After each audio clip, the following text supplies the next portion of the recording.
Paz e graça de nosso Deus, de nosso Senhor Jesus Cristo e a comunhão do Espírito Santo. Mais uma vez, pela graça do Senhor, nós nos encontramos para partilhar com o povo de Deus a sua preciosa palavra. Dessa vez nós iremos trabalhar no capítulo 2 de Hebreu. O capítulo 2 de Hebreus, ele vem principalmente o sermão de número 13 do pastor Jones. O pastor Jones foi um dos mensageiros da preciosa mensagem que Deus enviou em 1888.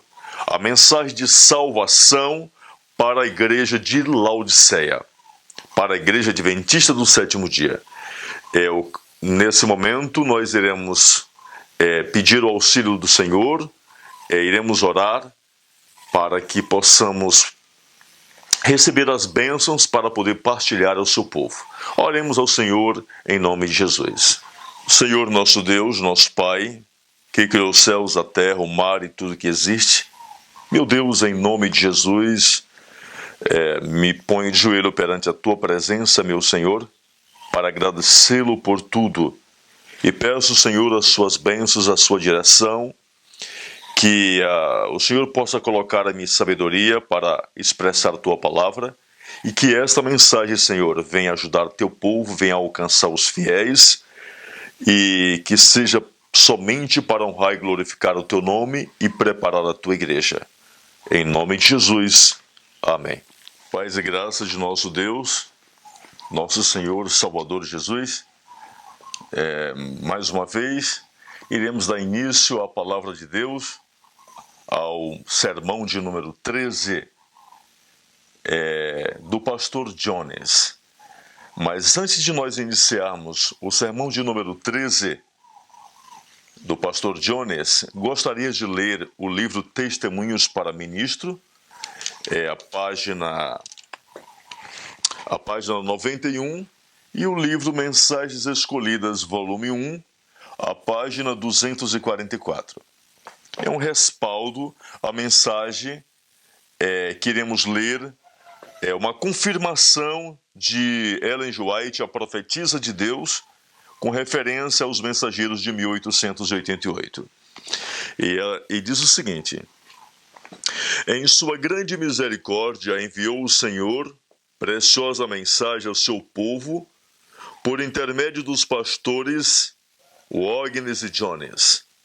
Essa mensagem devia pôr de maneira mais preeminente diante do mundo o Salvador crucificado, o sacrifício pelos pecados de todo o mundo. Apresentava a justificação pela fé no Fiador. Convidava o povo para receber a justiça de Cristo que se manifesta na obediência a todos os mandamentos de Deus. Ela diz: muitos perderam Jesus de vista. Deviam ter tido o olhar fixo em sua divina pessoa, em seus méritos e em seu imutável amor pela família humana.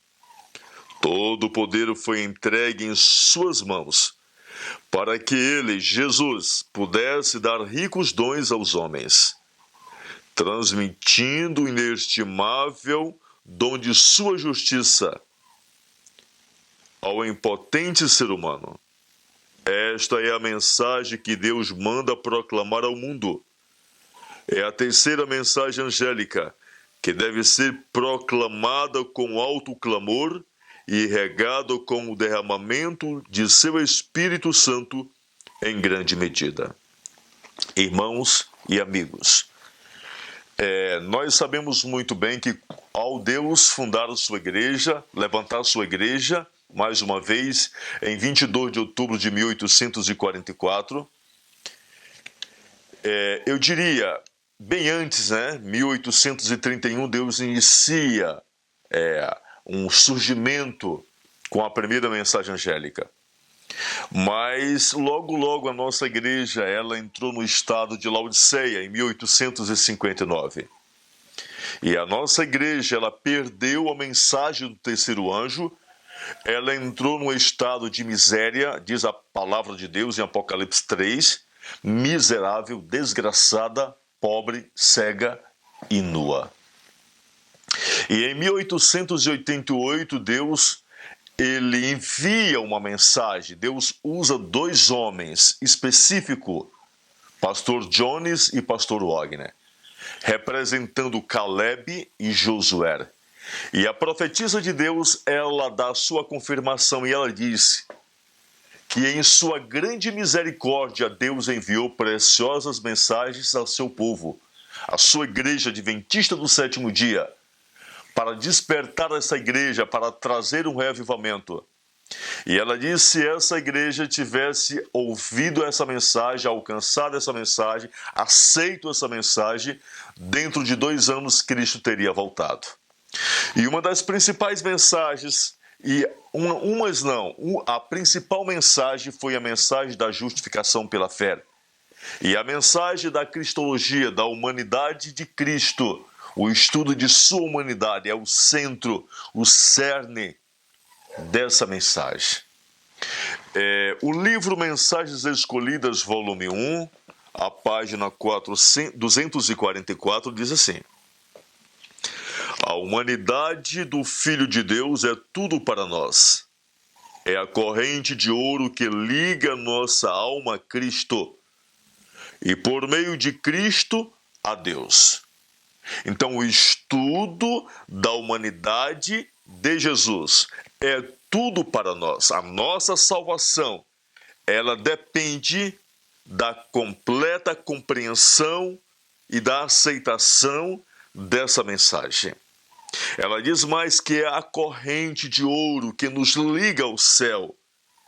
Então, meus prezados irmãos, é de importância que a Igreja Adventista do sétimo dia levante-se, desperte para estudar esse tema, compreender esse tema da forma correta. Por que da forma correta? Porque o diabo, Satanás, o nosso inimigo, o inimigo de Deus, o inimigo da Igreja do Deus vivo, a Adventista do sétimo dia, tem jogado uma enxurrada de ideias falsas com respeito a esse assunto. E hoje o povo de Deus se encontra em uma tremenda bagunça, uma bagunça com respeito não só a esse tema, mas vários outros assuntos que envolvem salvação eterna. E nessa manhã, pela graça de Deus, nós iremos ver o que Deus enviou, colocou na mente e nos lábios daquele mensageiro. E aquilo que Deus enviou, aquilo que Deus colocou na mente e no coração daquele homem é o que é verdade para nós hoje. Amém? Que Deus seja louvado. E ela diz: isso deve constituir nosso estudo. O que deve constituir nosso estudo? O estudo da humanidade do Filho de Deus. Ellen G. White, ela chega a dizer no livro Desejado de Todas as Nações, que nós deveríamos passar pelo menos 1 hora por dia ao estudar com respeito à sua humanidade, desde o seu nascimento até a sua morte. Ela diz, principalmente os seus últimos momentos aqui nessa terra. Deveria constituir pelo menos 1 hora por dia. Isso deve constituir o nosso estudo. Cristo foi um homem real, deu prova de sua humanidade, tornando-se homem. Entretanto, era ele Deus na carne. Então, prezados irmãos, é o nosso dever, nossa obrigação, como adventistas do sétimo dia, se quisermos ir para o céu, se quisermos passar pela lei dominical, se quisermos receber chuva cerúlea, se quisermos receber o selo de Deus, devemos ter a compreensão. Por quê? Porque somente aqueles que irão refletir completamente o caráter de Cristo irão passar pela lei dominical, irão receber chuva cerúlea e selo de Deus. E este tema e essa mensagem é a mensagem que vai dar-nos a vitória sobre o pecado. Vamos ler e iniciar a leitura do sermão de número 13 do pastor Jones. Ele diz: a natureza humana de Cristo, a salvação de Deus para os seres humanos, jaz numa coisa somente: Não devemos absolutamente ser tímidos a respeito disso. Ali jaz nossa salvação.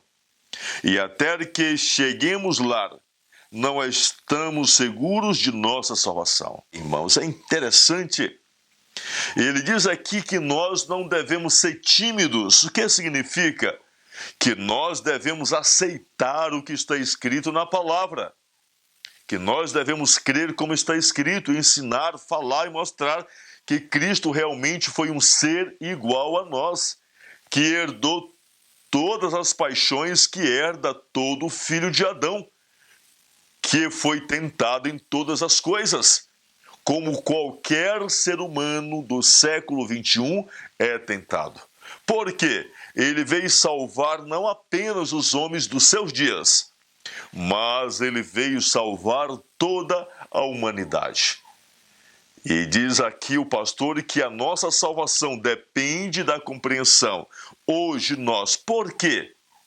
Porque nós hoje representamos ou devemos representar aquele terreno que deve reproduzir 100 por 1.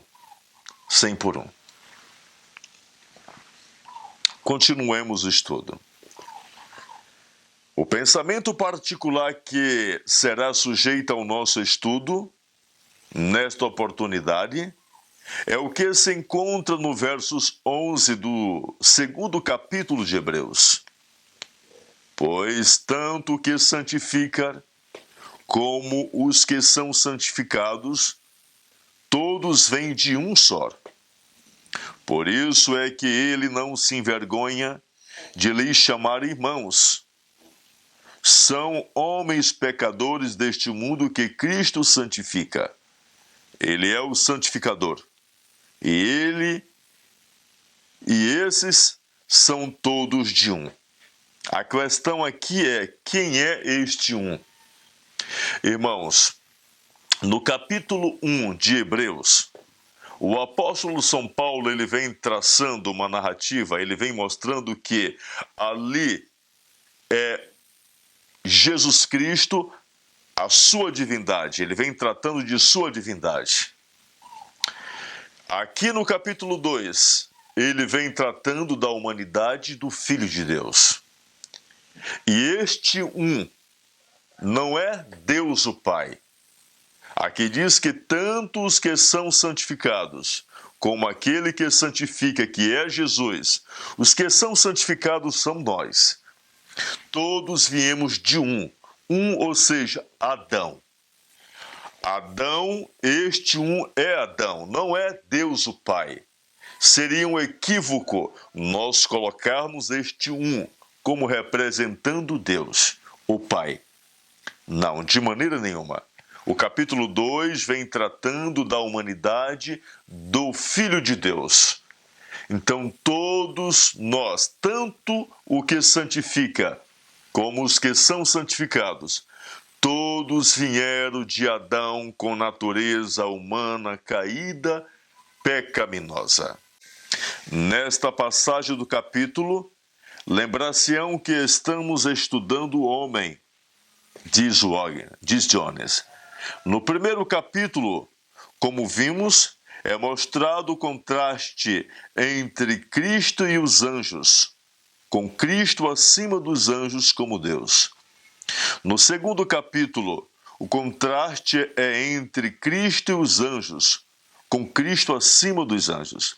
Deus não pôs em sujeição aos anjos o mundo por vir, do qual falamos. Ele o pôs em sujeição ao homem, e Cristo é o homem.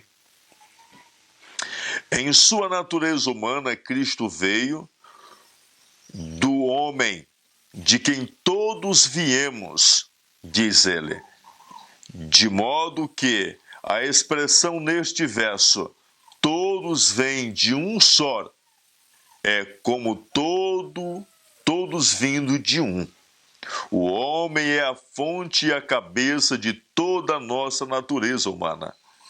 E a genealogia de Cristo, como um de nós, remonta a Adão. Aí ele cita Lucas 3, versos 38. Então ele vem mostrando no capítulo 2 que este é Adão. Todo ser humano, toda a raça humana que já habitou neste planeta, todos são descendentes de Adão. Todos herdaram a natureza humana pecaminosa de Adão. É verdade que todos os homens e todas as coisas vêm de Deus. Mas o enfoque neste capítulo é o homem. E Cristo como homem. Somos filhos do primeiro homem, e assim é Cristo segundo a carne. Estamos agora estudando Cristo em sua natureza humana. O primeiro capítulo de Hebreus é Cristo em sua natureza divina. O segundo capítulo é Cristo na natureza humana. O enfoque nesses dois capítulos tem clara relação com isso no segundo capítulo de Filipenses, versos de 5 a 8. Tende em vós o mesmo sentimento que houve também em Cristo Jesus, pois ele, subsistindo em forma de Deus, não julgou como usurpação ser igual a Deus. Antes a si mesmo se esvaziou, assumindo a forma de servo, tornando-se em semelhança de homem, e reconhecido em figura humana, a si mesmo se humilhou, tornando-se obediente até a morte de cruz. Nesta passagem, Cristo é apresentado em duas formas. Primeiramente, estando em forma de Deus, ele assumiu a forma de homem. Em Hebreus, nos primeiros 2 capítulos, não é a forma, ele diz, mas a natureza. Ele continua, repito, no segundo capítulo de Filipenses, temos a Cristo nas duas formas, a forma de Deus e a forma de homem. Em Hebreus, capítulo 1 e 2, temos a Cristo nas duas naturezas, a natureza de Deus e a natureza do homem. Você pode ter algo na forma de homem que não seja da natureza do homem. Pode ter um pedaço de pedra na forma de homem, mas não é a natureza do homem. Jesus Cristo assumiu a forma de homem, o que é verdade, e fez mais ainda, diz ele, assumiu a natureza do homem. Ele continua. Leiamos agora o verso 14 do segundo capítulo de Hebreus. Visto, pois, que os filhos, nós, os filhos de Adão, a raça humana, tem participação comum de carne e sangue, destes também ele, Jesus, igualmente participou da carne e do sangue, igualmente da mesma forma como todo filho de Adão, diz o apóstolo São Paulo, como todo filho de Adão até hoje já participou da carne e do sangue, ou seja, da natureza de Adão, igualmente Jesus participou das mesmas coisas. Não houve diferença. Jesus Cristo participou das mesmas coisas, herdou tudo que nós herdamos ao vir ao mundo. Então, isso significa que natureza humana, que natureza pecaminosa, que natureza caída não é pecado. Não é transgressão da lei. Não é pecado. Não impede, não é o empecilho para o homem alcançar o céu. Certo? Isso não é desculpa para o homem dizer que não pode vencer o pecado, que não pode viver uma vida santa por ter natureza humana pecaminosa. Isso seria uma grande desculpa, seria uma heresia, seria um dos piores uma das piores blasfêmias, heresia, seria o homem dizer que a natureza humana pecaminosa é pecado, que é um obstáculo para ele alcançar a completa vitória sobre o pecado.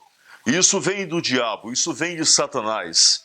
Satanás que criou essa ideia e colocou dentro de nossa igreja. Isso é vinho de Babilônia, isso vem de Roma, isso vem daquele fulano chamado o Santo Agostinho, que não teve nada de santo, certo?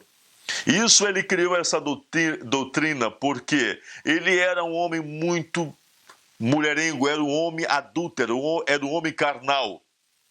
E a única forma dele continuar sendo um grande homem e encobrir o seu pecado foi criar essa doutrina, dizer que mesmo que o homem quisesse ser santo e perfeito, mas ele não podia, devido à sua natureza humana pecaminosa. Continuemos a leitura da palavra. Visto, pois, que os filhos de Adão, a raça humana, têm participação comum de carne e sangue, destes também ele igualmente participou. Igualmente significa dessa mesma maneira, desse modo, de forma semelhante daquilo que está sendo tratado. Portanto, Cristo tomou a carne e sangue numa forma semelhante a que tomamos. Mas como tomamos carne e sangue? Por nascimento, a partir de Adão também. Ele tomou carne e sangue por nascimento também. E a partir de Adão igualmente. Pois está escrito, ele é semente de Davi, segundo a carne, Romanos 1:3. Conquanto Davi o chame Senhor, ele também é filho de Davi. Mateus 22, versos 42 a 45.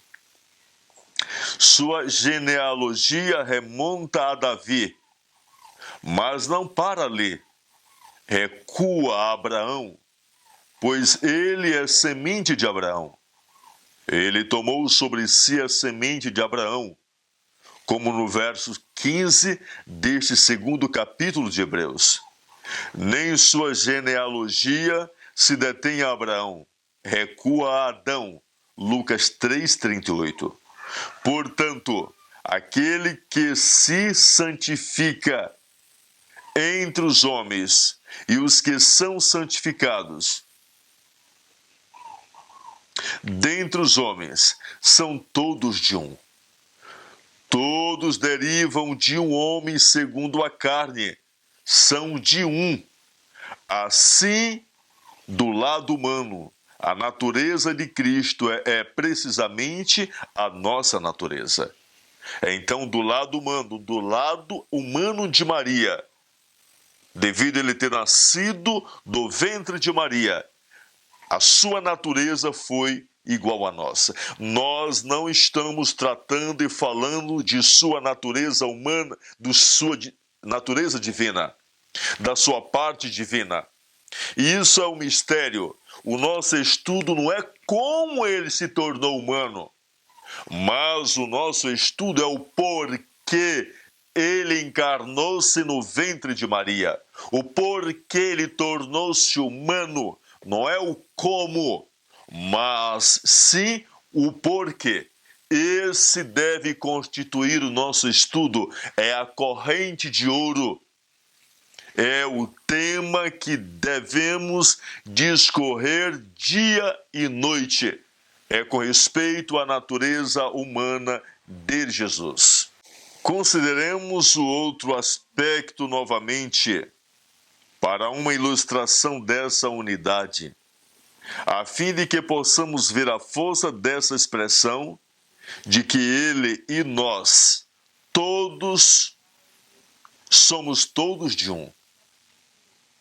Do outro lado, contudo, como no primeiro capítulo de Hebreus, ele é a natureza de Deus, o nome Deus, que ele porta pertence-lhe pelo próprio fato de sua existência, pertence-lhe por herança, assim como esse nome lhe pertence inteiramente, devido a que ele existe, e não certamente quanto ele existe e lhe pertence por natureza. É certo que a sua natureza é a natureza de Deus, diz ele. O pastor Jones, ele não tinha dúvida com respeito à natureza humana de Cristo. De maneira nenhuma. Isso tinha sido acertado. A maioria do povo de Deus, os pioneiros, quando eles se formaram um grupo, eles eram arianos ou semi-arianos, basicamente quase todos eles acreditavam que Jesus Cristo tinha sido criado, que o Espírito Santo não fazia parte da divindade, era apenas uma força, um vento, etc. Mas, basicamente, em 1873, ali basicamente foi acertado. Apenas um homem, o pastor Uriah Smith, continuou ainda mantendo suas ideias equivocadas. Mas não existia dúvida e nem questionamento com respeito à natureza divina de Cristo entre os pioneiros. Eu aconselho a todo filho de Deus, ler o livro Tocado por Nosso Sentimento. É um maravilhoso livro que vem nos trazendo bastante esclarecimento com esse assunto. E também o livro Verbo se fez carne, do pastor Larson.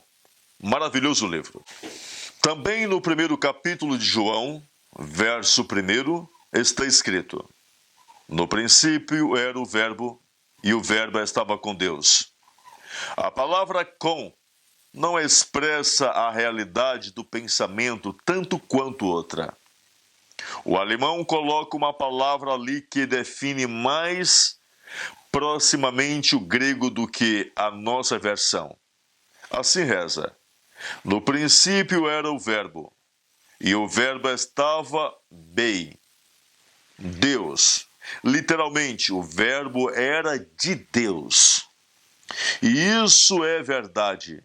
A palavra grega transmite a mesma ideia de que o meu braço direito é de mim, de meu corpo. O termo grego, portanto, é literalmente: no princípio o Verbo era de Deus. Isso simplesmente ilustra daquele lado o fato de como é ele neste lado. Pois quanto ao lado divino, ele era Deus, da natureza de Deus, e era realmente Deus. Assim, do lado humano, ele é do homem, e da natureza do homem, e realmente é homem. Então, ele não simplesmente imitou um homem, mas ele era homem. E todo homem que já nasceu, todos eles, têm a mesma carne, têm a mesma natureza. Continuemos no verso 14. Consideremos o verso 14, diz ele, no primeiro capítulo de João: e o Verbo se fez carne e habitou entre nós. Isso conta a mesma história que estamos aqui lendo nos primeiros 2 capítulos de Hebreus. No princípio era o Verbo, e o Verbo estava com Deus, e o Verbo era Deus. E o Verbo se fez carne e habitou entre nós, carne e sangue como o nosso. Não resta dúvida, certo? Agora, que tipo de carne é essa? Ele pergunta. Que tipo de carne somente é o que o mundo conhece? Exatamente a carne como todos temos. Este mundo não conhece nenhuma outra carne de homem e não tem conhecimento nenhuma outra desde que a necessidade pela volta de Cristo foi criada. Ou seja, o que John está dizendo aqui, que a humanidade só vai conhecer o outro tipo de carne quando Cristo voltar, quando ele transformar este corpo mortal num corpo incorruptível. Ali nós iremos conhecer carne santa. Mas desde quando surgiu o homem, desde quando o homem teve seus primeiros filhos, ali surgiu a humanidade com a natureza pecaminosa. Então não houve nenhum ser humano que nasceu neste mundo que tenha nascido com carne santa, que tenha nascido com isenção da natureza humana pecaminosa. Essa doutrina é uma doutrina criada pela Igreja Católica Apostólica Romana. Não é uma doutrina de Deus, mas é uma doutrina satânica. Não é de Deus. Continuemos a leitura. Portanto, sendo que este mundo conhece somente tal carne, como a que temos e como é agora, é certamente verdade que quando o Verbo se fez carne, ele tornou-se exatamente carne como nós. Não pode ser de outra maneira, disse ele. Ele criou carne semelhante à nossa, que foi com essa carne que ele foi gerado, que ele veio a este mundo. Diz o pastor Jones. Novamente, que tipo de carne é a nossa carne em sua própria natureza? Volvamos-nos ao 8º capítulo de Romanos e leiamos: se a natureza humana de Cristo corresponde à nossa e é como a nossa, no que tange a natureza pecaminosa, porquanto o que fora impossível à lei, no que estava enferma pela carne, isso fez Deus, enviando o seu próprio Filho. Havia algo que a lei não podia fazer, e que Deus, enviando o seu próprio Filho, fez. Mas por que se dar que a lei não podia cumprir o que desejava e era requerido? Ela era fraca mediante a carne. O problema estava com a carne.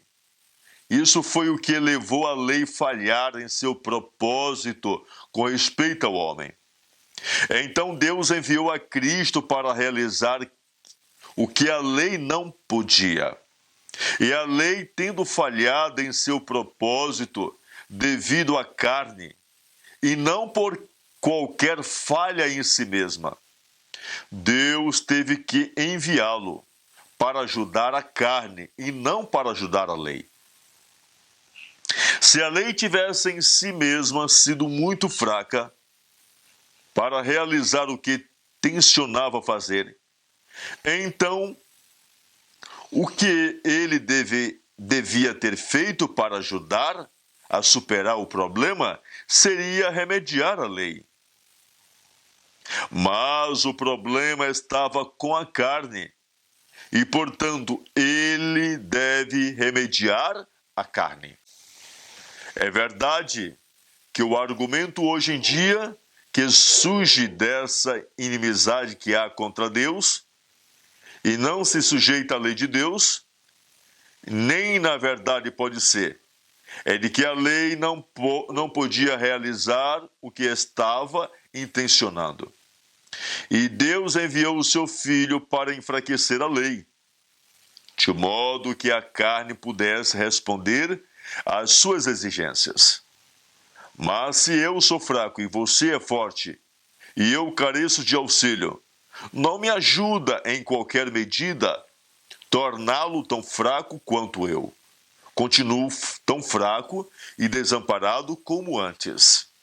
Não há qualquer auxílio nisso tudo. Mas quando eu sou fraco e você é forte, e você pode transmitir-me sua força, isso me ajuda. Assim a lei era suficientemente forte, mas o seu propósito não podia ser cumprido mediante a fraqueza da carne. Portanto, Deus, a fim de suprir a nossa necessidade, deve conceder força à carne fraca. Ele enviou a Cristo para suprir a necessidade. E, portanto, Cristo deve tomar providências para que a força possa ser transmitida à própria carne que temos hoje, a fim de que o propósito da lei possa se cumprir em nossa carne.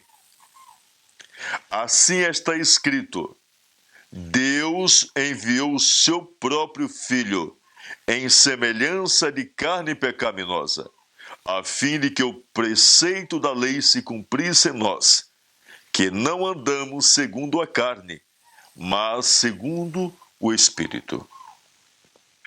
Agora, não abriguem uma ideia errada dessa palavra semelhança, diz o pastor.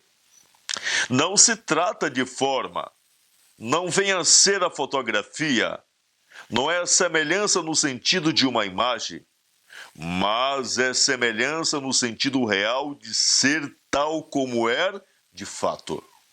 A palavra semelhança aqui não é o pensamento que está no 2º capítulo de Filipenses, onde se refere a uma forma, a forma ou semelhança da forma, mas aqui no livro de Hebreus é semelhança em natureza, semelhança à carne tal como é em si mesma.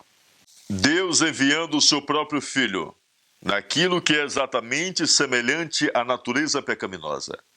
E a fim de ser exatamente a natureza pecaminosa, teria que ser carne pecaminosa, a fim de ser tornada carne de modo pleno, tal como é neste mundo, tal como a temos. E isso representa a carne pecaminosa. E é isso que está sendo dito nas palavras semelhança de carne pecaminosa. Isso é também demonstrado no verso 9 e 10 de Hebreus capítulo 2. Vemos aquele que, por um pouco tendo sido feito menor que os anjos, não só como o homem foi feito menor do que os anjos quando ele foi criado. O homem era isento de pecado quando Deus o fez um pouco menor do que os anjos. Isso era carne sem pecado. Mas o homem caiu daquela posição e condição e tornou-se carne pecaminosa. Agora vemos a Jesus que foi feito um pouco menor do que os anjos. Mas não como o homem foi feito quando criado primeiramente pouco menor do que os anjos. Mas como o homem é desde que pecou e se tornou ainda menor que os anjos. E aí onde vemos Jesus. Leiamos e vejamos. Vemos a Jesus que foi feito um pouco menor do que os anjos. Para quê? Por causa do sofrimento da morte. Então, o pastor Jones, ele diz bem claro que Jesus Cristo, ele foi feito um pouco menor do que os anjos. Não como Adão foi criado, mas o homem em sua natureza humana pecaminosa. E a Bíblia diz mais ainda que por causa do sofrimento da morte. Se Jesus Cristo não tivesse herdado a natureza humana de Adão, ele não poderia ser o nosso Salvador. Ele não poderia herdar a natureza humana e morrer por toda a raça humana. Então, irmãos, isso iria estragar completamente o plano da salvação. Continuemos mais a leitura da palavra de Deus. Então, o fato de ter sido Cristo feito na mesma proporção menor que os anjos quanto o homem, é da mesma medida quanto o homem é menor que os anjos, desde que pecou, e tornou-se sujeito à morte. Vemo-lo coroado de glória e de honra, para que, pela graça de Deus, provasse a morte por todo homem. Porque convinha que aquele por cuja causa e por quem todas as coisas existem, conduzindo muitos filhos à glória, aperfeiçoasse por meio de sofrimentos o autor da salvação deles. Portanto, ao tornar-se ele sujeito ao sofrimento e morte, isso demonstra com força suficiente que a posição de menor do que os anjos que Cristo atingiu, e onde se posta e onde o vemos, é o ponto a que o homem veio quando ele, em pecado, desceu ainda mais baixo do que a posição em que Deus o criou, mesmo então um pouco menor do que os anjos. Então, Jesus Cristo, ele deveria alcançar o homem, aonde o homem se encontra. O homem caiu de sua elevada posição para uma natureza humana pecaminosa. E Jesus Cristo, ele deveria alcançar o homem aonde o homem hoje se encontra. E se houvesse faltado apenas um degrau, Jesus Cristo não alcançaria o homem. Ou seja, se Jesus Cristo não tivesse assumido a natureza do homem, não tivesse herdado todas as paixões que o homem herda, não tivesse sido tentado como todo homem é tentado em todas as coisas, então ele não seria o meu Salvador. Ele não iria me entender, ele não teria em que me salvar. Prezados irmãos, meditemos bem nessa palavra. Meditemos nesse sermão. Meditemos na preciosa mensagem que Deus enviou ao seu povo por intermédio dos pastores Jones e Wagner.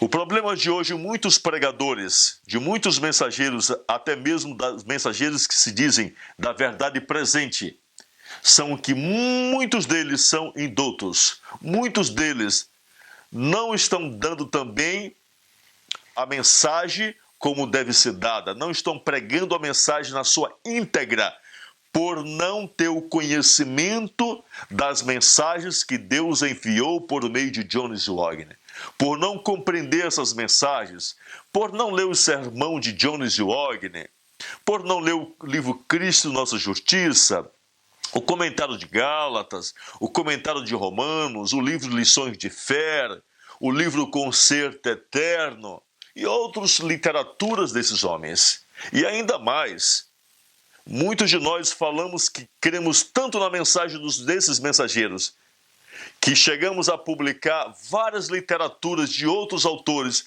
mas não publicamos a mensagem, as literaturas desses mensageiros.